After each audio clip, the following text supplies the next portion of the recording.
Imagine yourself just 15 years old, recently forced into marriage, entering a stone room lit by flickering candles in the distant year of 1347. Young Margot stares at her husband, Henrik, a man almost twice her age, chosen by her father. Not for love, but for a few pigs and pieces of land. Each step on the straw floor seems to herald a fate she did not choose. The room smells of smoke, wet wool and unwashed bodies.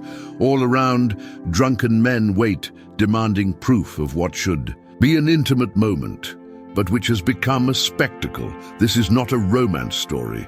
It is the brutal reality of medieval intimacy. A time when a woman's body did not belong to her, but was a bargaining chip, a battlefield, and proof of family honor. In Margot's room, there was no privacy. The closed door did not mean silence. Outside, neighbors and relatives waited for the sounds that would confirm the consummation. Shame and fear were as present as the young woman's heavy breathing in the dark. Medieval marriage was not just about wedding rings or church blessings. It was, above all, an economic and social contract.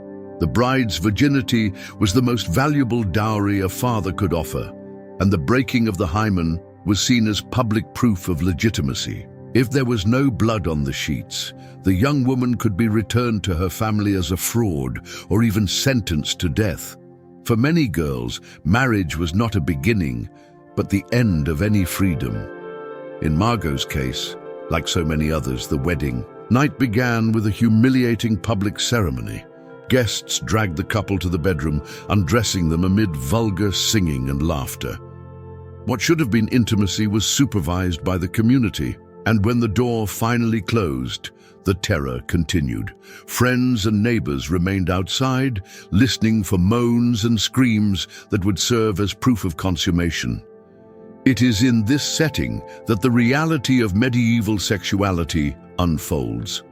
Surrounded by absurd rules, religious fears, and cruel traditions, more than bodies, it was about family honor, the salvation of the soul, and even social survival. The bed was not a place of desire, but of control and surveillance, an arena where pleasure was sin and obligation was an inevitable burden. Fear did not come only from husbands or the community. The church itself shaped every detail of intimate life. According to the priests and theologians of the time, even within marriage, it was possible to commit mortal sins. St. Augustine and other doctors of the church preached that excessive pleasure corrupted the soul. The marital act was tolerated only for procreation, never for satisfaction. Thus, even touching between husband and wife carried the weight of eternal guilt. The rules were so numerous that they reached the point of absurdity. According to Thomas Aquinas, intercourse was only acceptable on specific days, at certain times of the year, and in a single position, the man on top, the woman on bottom. Any variation was considered against nature and punishable by damnation to hell. Relations during menstruation, pregnancy, or breastfeeding were prohibited. If all restrictions were followed, there were little more than 50 days a year when sex was allowed. For Margot, these laws meant living under constant threat. If Henrik came for her on a forbidden day, she faced a cruel dilemma: give in and risk the salvation of her soul, or refuse and suffer the violence of a husband, protected by law and custom. After all, obedience to men was an obligation, and violence within the home was accepted as a natural part of life. With every gesture, the young woman was forced to choose between earthly fear and eternal fear. These beliefs were not only religious dogma, but also supported by misguided medical theories. Doctors and scholars, influenced by ancient texts, believed that women were merely imperfect men with inverted sexual organs. For them, female pleasure had no value, except when considered necessary for conception. This distorted view fueled centuries of oppression and justified female submission. And here I want to ask you something. Faced with so many absurd and cruel rules, Do you think people in the Middle Ages lived more in fear of hell or of judgment? By their own community? Write in the comments, fear was always within the home. The medieval view of female sexuality was marked by bizarre and deeply harmful beliefs. Many doctors claimed that women could only get pregnant if they experienced pleasure during intercourse. This fueled the terrible idea that if a rape victim became pregnant, it was because she had somehow consented. This perverse interpretation, legitimized by the courts of the time, placed women in a position of extreme vulnerability with no right to defend themselves. In addition, there was a widespread belief that the uterus was an unstable organ, capable of wandering through the body, causing illness, hysteria, and even death. To contain it, equally strange practices were recommended.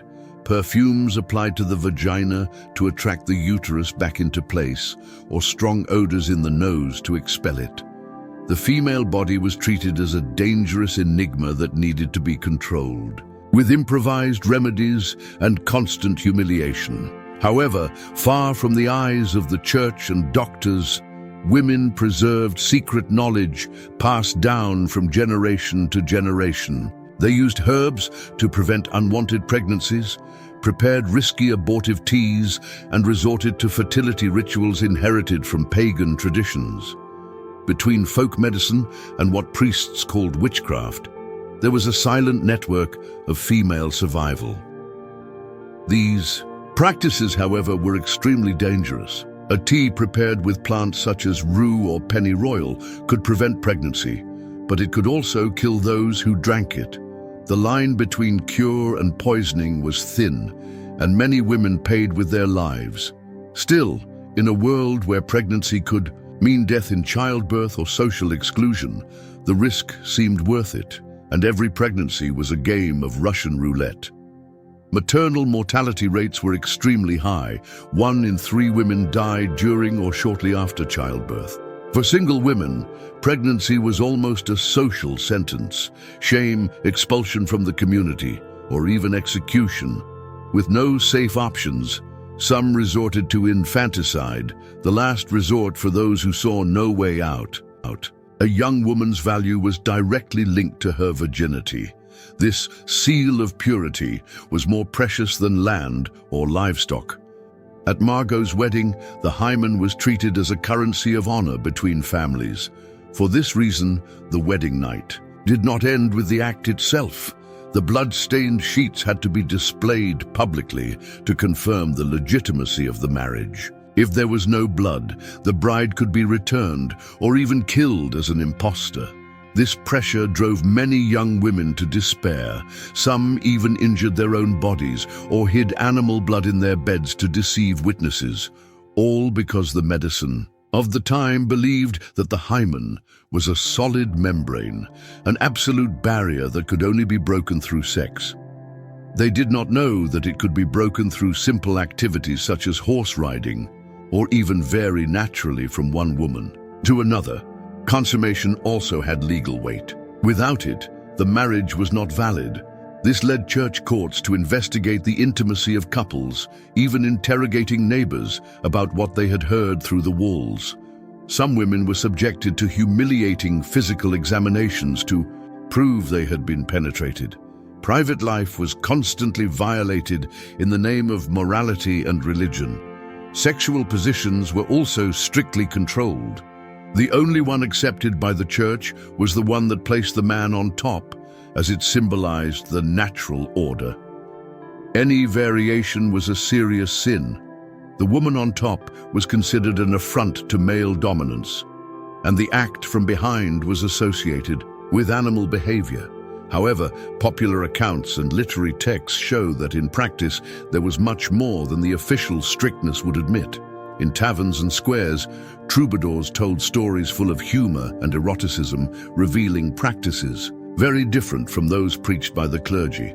Real life was a constant contrast between doctrine and desire. Still, the fear of severe punishment, from excommunication to burning at the stake, caused most people to hide their experiences under the weight of silence. The fear of sexuality was not limited to the rules of the church. The medieval imagination was full of demons that attacked during the night. It was believed that beings such as succubi and incubi invaded dreams to steal vital energy through sex. For men, nocturnal emissions were explained as the result of a visit from a succubus. For women, experiences of sleep paralysis were seen as attacks by incubi. What we now understand as neurological phenomena was interpreted as spiritual harassment. These beliefs were not just popular horror stories, but official teachings. Priests warned the faithful about the risk of having demonic children when they were victims of these nocturnal encounters. The line between victim and accomplice was thin. Women who reported such experiences could be accused of witchcraft, reinforcing the already extreme vulnerability in which they lived. The female body was constantly suspected, as if it were an open channel for evil. In addition, menstrual blood was seen as dangerous and polluting. It was believed that it could rot crops, weaken metals, and even drive animals mad. Women on their period were excluded from religious rituals, forbidden to cook, and in some villages isolated in huts outside the village. Menstruation was treated as a curse, a constant reminder of Eve's sin and the inferiority attributed to women. The medicine of the time reinforced this fear with violent treatments. Many doctors prescribed bloodletting or purging to cleanse the body of women who did not menstruate regularly, believing that the accumulation of blood could poison women from within. Some even recommended sexual intercourse as a way to restore balance, believing that male semen could neutralize the toxic effects of the menstrual cycle. Faced with such ignorance, women themselves created their own secret methods. They used fabrics, moss, and even animal skins for protection, while relying on herbs to relieve cramps or regulate their flow. This wisdom was passed down from mother to daughter in silence, as any practice outside the control of the church could be labeled witchcraft. It was the invisible science of female survival. Medieval sexuality was also shaped by an obsession with compatibility between couples. Doctors spoke of balancing humors, hot, cold, wet, and dry, to justify both fertility and erectile dysfunction. Premarital examinations, especially among nobles, evaluated the bodies of the bride and groom as if they were animals at a fair. Wide hips were seen as a sign of fertility, while the size of a man's penis was discussed in terms of functionality. The church, for its part, added spiritual criteria. Marriages could be annulled upon discovery of distant kinship ties or common godparents, on the grounds that spiritual consanguinity was as harmful as biological consanguinity. The fragility of unions meant that many couples lived under the constant threat of scandal, as any flaw could be exploited as justification. For forced separation, sexual honor was a pillar of medieval life. For men, virility was linked to their reputation as warriors and leaders. Impotence could destroy not only a marriage, but also the social position of a knight or feudal lord. For women, honor depended on chastity before marriage and fidelity after it. A single glance or a misinterpreted conversation was enough to ruin reputations and seal destinies. The legal system reinforced this inequality. Rape was considered a crime not against the woman, but against the man who owned her, her father, husband, or lord. Punishment varied according to social status. A nobleman could get away with a fine if he raped a peasant woman, but a peasant who dared to touch a lady could be brutally executed. Female infidelity was punished by death, while men were free to seek prostitutes or servants without major consequences. This contrast shows how medieval sexuality was less about desire and more about power. The bedroom reflected social hierarchies. Those who dominated on the battlefield or on the throne also dictated what happened behind closed doors. The female body, in particular, was constantly used as an instrument of political, religious, and economic control. Between the rigidity of morality and the weight of survival, courtship rituals were born. At court, so-called courtly love flourished as a literary fantasy. Knights declared their love for unattainable ladies, extolling unconsummated desire. As a form of spiritual purification, the paradox was evident. Within marriage, sex was an obligation. Outside of it, love was idealized as something pure but forbidden. The result was a split between pleasure and affection, which rarely found themselves in the same place. In the countryside, the reality was different. Among peasants, marriages were practical agreements, often arranged by parents in search of better economic conditions. Even so, local traditions allowed some loopholes for young people to test their compatibility. In certain regions, engaged couples spent nights together, separated only by a wooden board, in a practice called bundling. The intention was to observe whether there was affinity, without allowing direct sexual contact. Even in these customs, there was a shadow of control. The couple was not alone. Family members and neighbors watched discreetly, attentive to any deviation. Even at parties, such as the May celebrations, where young people spent the night in the woods under the pretext of picking flowers, the community kept a close eye on them. Although many of these escapades resulted in children conceived outside of marriage, the tradition was tolerated because, deep down, it reinforced the cycles of fertility so necessary for the survival of the village.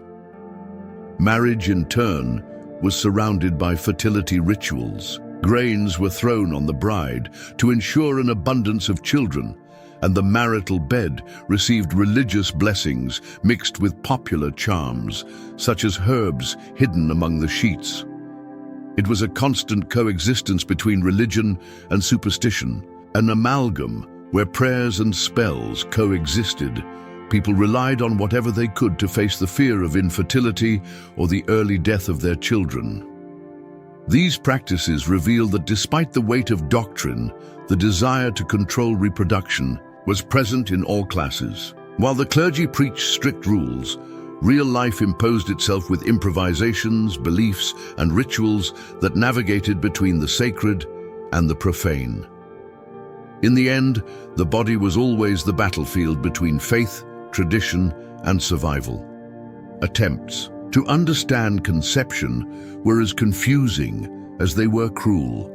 Many believed that both men and women produced a vital seed, and that the union of these substances generated life. This led to the mistaken belief that female orgasm was essential for pregnancy. From this distorted idea arose the heinous justification that if a woman became pregnant after rape, it was because she had somehow felt pleasure. Astrology also played a role in this scenario.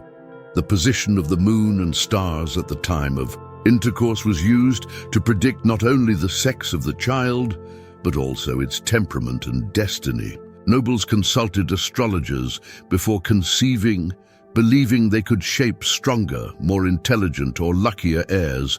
It was a way of transferring the burden of responsibility for the lineage to the cosmos. Meanwhile, the church reinforced its vigilance. Confession became a tool for extracting intimate secrets from the faithful. Priests asked detailed questions about frequency, positions, and even feelings during intercourse. With the Inquisition, this intrusion turned into open persecution. Suspects were tortured until they confessed to sexual practices considered sinful.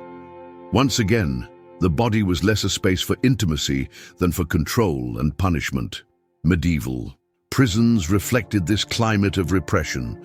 Women accused of adultery could be locked in tiny cages until they starved to death, while men convicted of rape could be castrated in public before execution.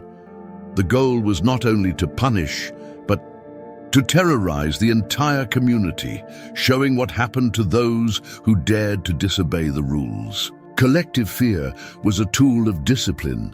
This world of surveillance and punishment also gave rise to a peculiar literature.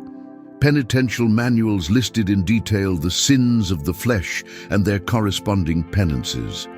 Among the nobility, secret books circulated with much more sophisticated sexual guidelines, revealing that for the privileged there was room to explore pleasure, as long as it was kept secret. The duplicity between official repression and hidden practices was a constant feature of the time. Among the most symbolic instruments of control was the chastity belt. Although less common than is often imagined, its existence reflected the fear of the female body and the need to ensure legitimate heirs. These metal or leather artifacts were both a physical prison and a symbol of permanent distrust. Women were seen as walking temptations who needed to be watched even in their intimacy. At the same time, prostitution occupied an ambiguous place. The church condemned it, but many cities regulated official brothels where women were required to register, wear specific clothing, and live in isolated neighborhoods. It was an explicit contradiction. While doctrine preached purity, governments profited from organized sexual exploitation. For those women, marginalization, violence, and early death from disease were all that remained. Another custom that marked the era was the so-called rite of the first night, according to which feudal lords had the privilege of sleeping with their servants' brides. Although historians debate its actual practice, the mere fact that it existed as a threat shows the level of vulnerability of peasant women. The female body was currency, a gift or tribute, depending on the will of those in power. Beliefs about sexuality went beyond the bedroom. Kings and generals consulted astrologers before battles, believing that abstinence strengthened soldiers and that the stars could dictate victory or defeat. Even war was steeped in sexual rules. Human desire was constantly reinterpreted as a political, military, and spiritual factor, never just as part of intimate life. Repression, however, was never absolute. Between obscene songs sung in taverns and secret meetings under the moonlight, there were always those who defied the norms. Medieval life was a constant game of dissimulation, obedience in public, experimentation in private. Even under the weight of guilt and fear, human desire found loopholes to survive. This contrast shows that the Middle Ages produced both the most severe restrictions and the most creative forms of transgression. The lack of privacy in peasant homes, for example, meant that couples had sex in shared spaces with children and relatives. What seems unthinkable today was a natural part of their routine, proof of how intimacy was always exposed. Among the nobility, the situation was different. With access to private chambers, banquets, and leisure time, they could explore pleasures that peasants would never know. The privilege of space translated into freedom to live experiences hidden from the eyes of the people. Medieval sexuality, therefore, also reflected social inequalities. While some were crushed by surveillance, others hid their secrets behind stone walls. Deep down, marriage was not about love, but about survival. The main function of the union was to produce children, ensure heirs, and preserve land. Pleasure was seen as secondary, if not a threat. Among so many rules, the female body was reduced to a biological function, deprived of rights or desires. Desire, when it existed, had to hide behind the heavy curtains of repression. Still, Margot's story, like that of so many women of her time, shows that human desire does not disappear, even when suffocated by laws, dogmas, and fears. In the trembling of her hands before Henrik, in the shadows of the candles dancing against the cold walls, was condensed all the cultural, religious, and social baggage of a time that turned the intimate into public spectacle. The stone room was less a shelter than a courtroom, and that is where I want to end. The Middle Ages teach us that sexuality has always been political, controlled, and surrounded by fears, but it also shows the resilience of human desire, which spans centuries and systems of power. If this story has impacted you, don't forget to like it, subscribe to the channel, and turn on notifications. That way, you won't miss any of the next dives into the hidden truths of history.